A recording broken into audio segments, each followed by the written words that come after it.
Hey guys, thanks for tuning in. As always, it's very much appreciated. Today I'm doing something a bit different. I'm doing knotless curly crochet braids but with leave out, so stay tuned to find out how I do it. So I'm just using my very basic crochet braiding pattern, and I actually have a more detailed explanation of how I do this in my other videos, which I will link for you guys below.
Just for the purpose of this video, I'm demonstrating what you can do if you don't have a texture of hair that blends well with the synthetic hair.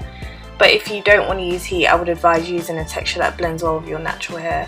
When her hair is wet, it actually is the same texture as the synthetic hair.